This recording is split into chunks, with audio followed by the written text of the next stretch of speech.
السلام علیکم ورحمۃ اللہ وبرکاتہ۔ الحمد للہ کفا وسلام علی عبادہ الذین اصطفى، اما بعد فقد قال اللہ تبارک وتعالی فی کلامہ المجید والفرقان الحمید: اعوذ باللہ من الشیطان الرجیم، بسم اللہ الرحمن الرحیم۔ لقد يسرنا القرآن للذكر فهل من مدكر، وقال النبي صلى الله عليه وسلم: خيركم من تعلم القرآن وعلمه، أو كما قال عليه الصلاة والسلام: اللهم صل على محمد وعلى آل محمد كما صليت على إبراهيم وعلى آل إبراهيم إنك حميد مجيد، اللهم بارك على محمد وعلى آل محمد كما باركت على إبراهيم وعلى آل إبراهيم إنك حميد مجيد، رب اشرح لي صدري ويسر لي أمري واحلل عقدة من لساني يفقهوا قولي، رب يسر ولا تعسر وتمم بالخير، وبك نستعين وبك نستغيث، ربی زدنی علما ربی زدنی علما ربی زدنی علما۔ الحمدللہ الحمدللہ، اللہ کے فضل اور کرم سے ماہ مبارک ہے اور اس کا پاک کلام ہے، اور اس نے ہمیں اپنے کلام کے سامنے بٹھا دیا۔ مسلمان کے لیے تو اس کی زندگی کا ہر ایک دن ہی قیمتی ہے کہ خدا جانے کون سا دن آخری دن ہوگا، لیکن پھر بھی کیونکہ یہ مہینہ بہت بابرکت ہے، بہت سعادتوں والا ہے، اسی لیے اس کی قیمت اور اس کی قدر بہت زیادہ بڑھ جاتی ہے۔ جیسے مختلف اوقات میں مختلف چیزوں کی قیمت الگ ہوتی ہے۔ ایک انسان قرآن پاک کی تلاوت کر رہا ہے، بہت بڑی بات ہے، لیکن اذان ہو گئی۔ اب اگر وہ کہے کہ قرآن پڑھنا باعث سعادت ہے، میں اسی کو پڑھتا رہوں گا، اگلی اذان تک قرآن پاک کی پڑھتا رہے، نماز چھوڑ دے، تو اس قرآن کے پڑھنے کا اس کو ثواب نہیں ملے گا، کیونکہ جب اذان ہوئی تھی وقت کا تقاضا بدل گیا تھا۔ وقت کے تقاضے میں نماز پڑھنا بھاری تھا عمل۔ ایسے ہی رمضان کا مہینہ ہے، بعض لوگ کہتے ہیں کہ اگر روزہ نہ رکھا جائے، مہینے میں نیک اعمال کیے جائیں تو ان پہ ثواب زیادہ ملتا ہے، تو یہ اپنے آپ کو بہلانے والی باتیں ہیں، کیونکہ جب مہینہ ہے ہی روزے کا تو اس میں روزہ ہی افضل ہے، باقی عبادتوں کی فضیلت اپنی جگہ ہے۔ اور قرآن کو نسبت ہے کیونکہ قرآن اس مقدس مہینے میں نازل ہوا، اور اس میں اللہ تعالیٰ کی طرف سے اپنی حکمتیں ہیں جسے ہماری چھوٹی عقل سمجھنے سے قاصر ہے۔ ہم میں سے بہت سے لوگ اپنے آپ کو طرح طرح کے دھوکے دیتے ہیں۔ خود کو دھوکہ اس لیے دیتے ہیں کیونکہ قرآن پاک میں یہ اعلان ہے کہ جو لوگ دنیا میں ہوشیاری دکھا کے اپنے لیے حجتیں نکالتے ہیں، اصل میں وہ سمجھتے ہیں کہ شاید وہ اللہ کو دھوکہ دے رہے ہیں، لیکن اللہ کو نہیں، وہ اصل میں دھوکہ خود کو دے رہے ہیں۔ نیکیاں چھوڑنے کے لیے ہم طرح طرح کے ہیلے بہانے ڈھونڈ لیتے ہیں، تو یہ ہیلے بہانے ہماری ذات تک ہیں، ان کی کوئی حقیقت، کوئی اصلیت اللہ کے نزدیک نہیں ہے۔ اللہ ہمارے ذہنوں میں اس بات کو اتار دے اور ہمیں اللہ پکی بنیادیں نصیب فرمائے۔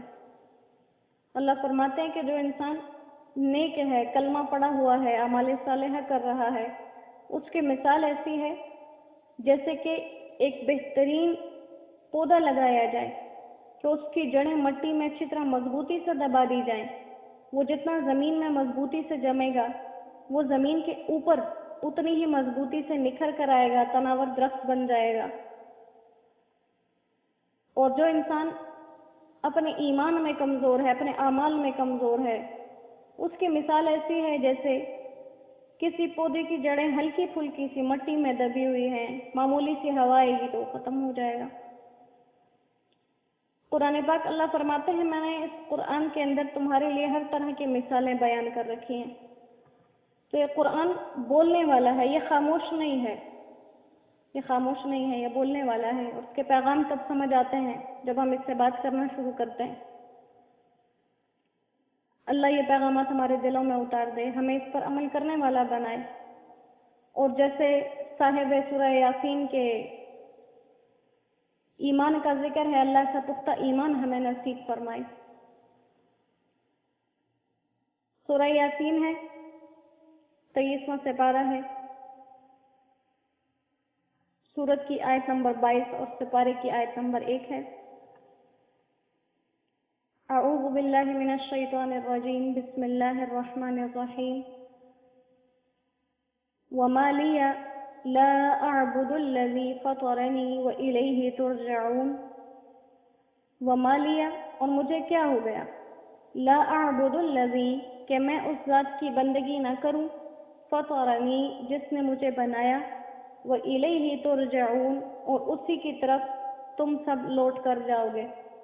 ااتخذ من دونہ آلہہ، کیا میں اس کے سوا اوروں کو معبود بنا لوں؟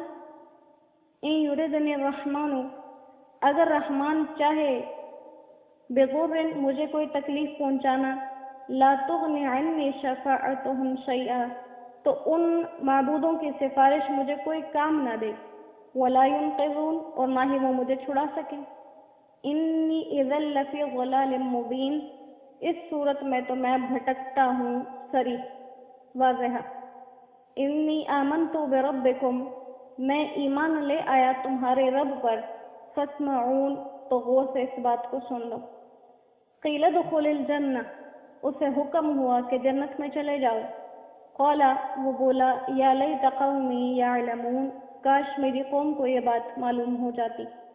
بما غفر لی ربی، کہ جیسے بخشا مجھے میرے رب نے، وجعلنی من المکرمین، اور مجھے عزت والوں میں سے کر دیا۔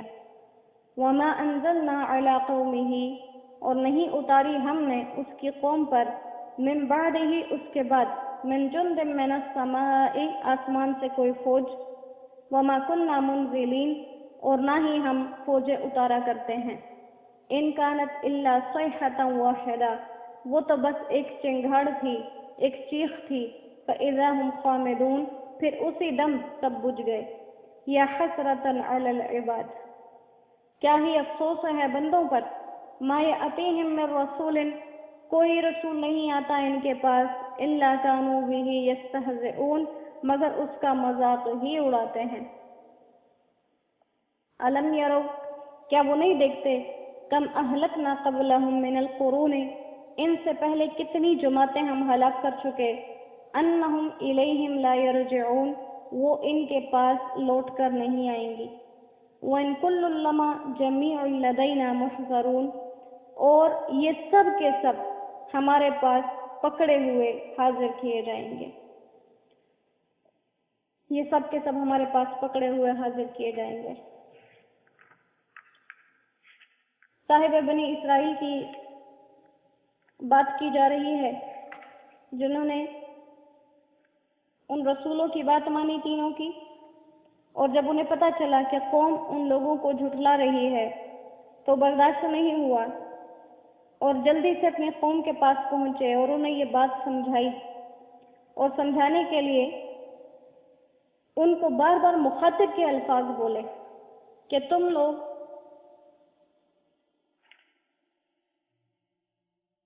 اپنی اصلاح کر لو قبل اس کے کہ یہ وقت گزر جائے، اصلاح کا وقت تمہارے پاس نہ رہے۔ اور پھر ان کو یوں نہیں کہا کہ تم اس ذات کی عبادت کیوں نہیں کرتے جس نے تمہیں پیدا کیا، کیونکہ جب انسان کو تم کہہ کر بات کی جاتی ہے کہ تم یہ کام نہیں کرتے تو یہ بات انسان کو بہت ناگوار گزرتی ہے۔ تو بات کو اپنی طرف موڑا، اپنی طرف موڑ کر بات کہی